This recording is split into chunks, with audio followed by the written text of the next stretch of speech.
que essa palavra aí no grego, diaconia, como está aparecendo aí, é um ofício doméstico. Olha como é linda a Bíblia. Essa palavra ministério que Paulo está usando aqui, ele não está usando ela no sentido de uma exaltação como muitos querem. Não há glorificação na minha parte, no meu ministério. A glorificação é para Deus. É por isso que quando ele usa o riperetes e quando ele usa essa expressão aqui, ministério, ele está falando dessa diaconia como um serviço doméstico. Doméstico. A glória do ministro não é o ministério em si que ele exerce. A glória do ministro é saber que Deus lhe escolheu para aquela missão. Ainda que o mundo me veja como insignificante, como não importante, mas eu sei da importância do meu chamado, porque eu sei quem me chamou.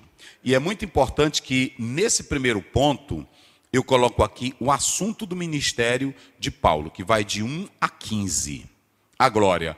Agora, observem bem, a glória, nós vamos já falar sobre isso. O Paulo ele está mostrando aqui, nessa primeira parte, que a glória do seu ministério, qual era a glória do ministério de Paulo? Como é que muitos hoje na atualidade entendem o ministério de glória? Muitas agendas. Como é que muitos entendem um ministério de glória? Muito show que realiza. E ele diz, Deus tem me abençoado. Não era assim que Paulo pensava. A glória do ministério de Paulo era o evangelho na vida dele. Entenderam? Era o evangelho na vida dele que produzia a autoridade.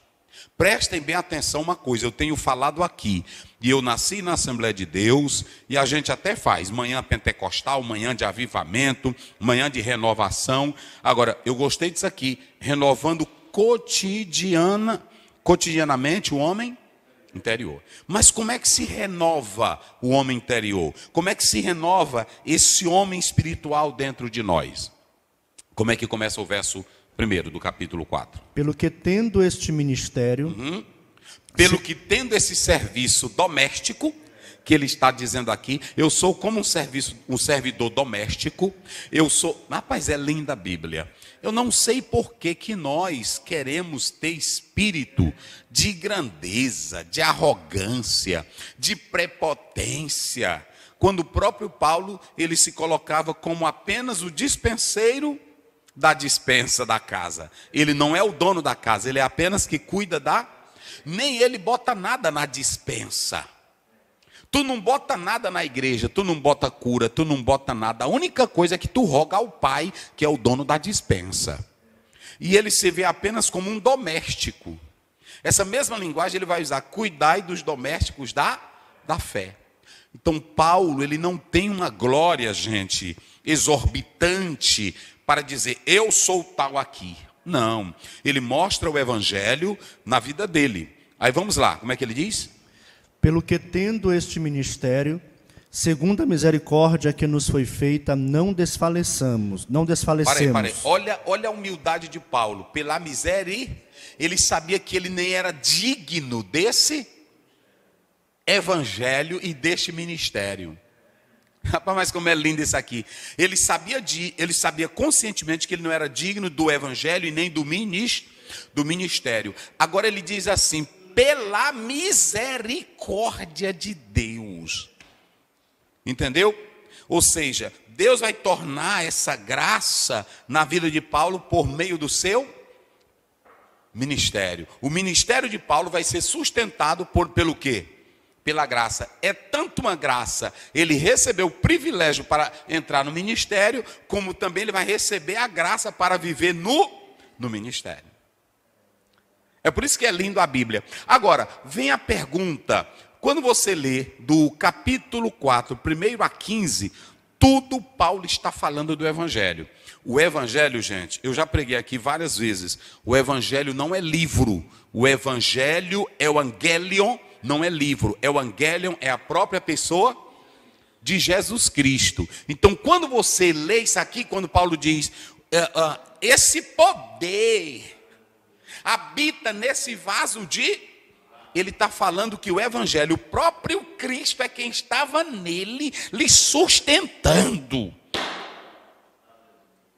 O que sustenta crente constantemente, cotidianamente, o que sustenta crente? É a presença de Cristo. Agora me diga, se Cristo está dentro de você, por que tu é fraco? Se Cristo está dentro de você, por que tua fé enfraquece? Se Cristo está dentro de você, por que tu precisa ser renovado? É muito interessante que vocês compreendam o seguinte, esse verbo aí, olha, esse verbo grego que eu coloquei aqui, olha aqui, ó. Vamos lá, digam comigo, enkakumen, vamos lá? Enkakumen.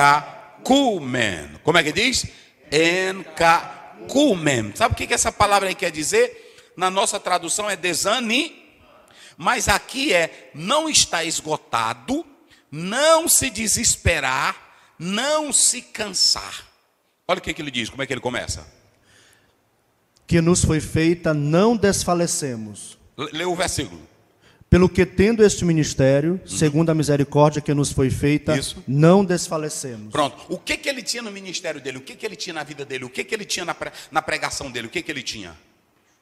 O que ele tinha, pastor Adalberto? Cristo, que nós chamamos do quê? Evangelho. E por que ele não desanimava? Por que ele não se esgotava?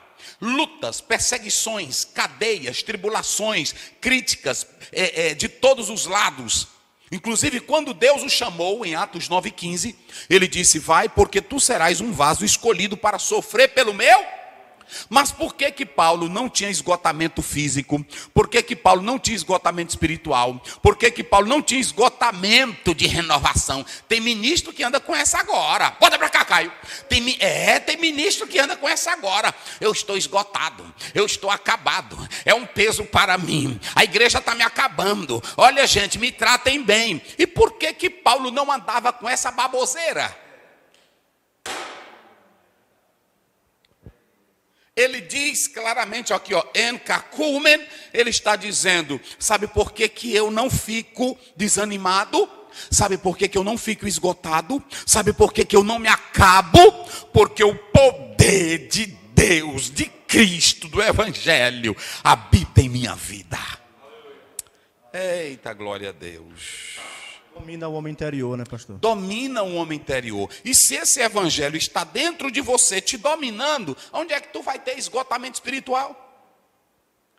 Eu me acabei, eu cheguei. Tem muita gente aí querendo vender livro, tem muita gente aí querendo ter sucesso, tem muita gente aí esgotamento espiritual. Eu me acabei, não sei do que. Se tem um esgotamento, é sinal de que o evangelho perdeu a eficácia. E pelo que eu leio na minha Bíblia, em Efésios 4:12, a palavra de Deus é viva.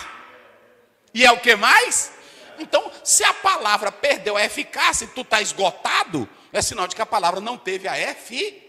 Irmão, a Bíblia diz que Jesus disse em Mateus 16:24, quem quiser vir após mim, negue-se a si, toma a sua cruz. E João 16:33, do mundo tereis, mas tende bom ânimo. Ele nunca te enganou, ele nunca enganou a nós.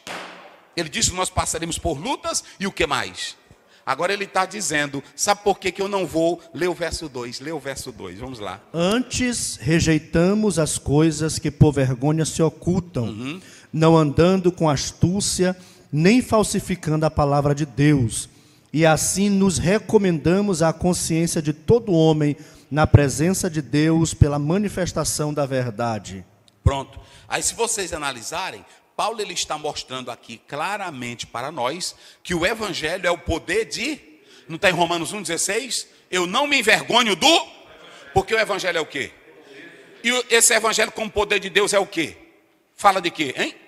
Renovação. Não, é o próprio Cristo. É o próprio Cristo. E se Cristo está em nós, nós somos renovados dioturnamente, cotidianamente. Então pronto. É isso que é evangelho. Olha, como é que a Bíblia diz que até os que iam ser perseguidos e mortos não negavam a fé e não perdiam a esperança, mas em meio às provações entregavam os seus corpos com alegria. Está lá em Hebreus 11. Quem era que fortalecia? Quem era que os colocava de pé? Quem era que os sustentava? O evangelho. O grande problema do povo cristão no Brasil é que não estão compreendendo a essência do evangelho.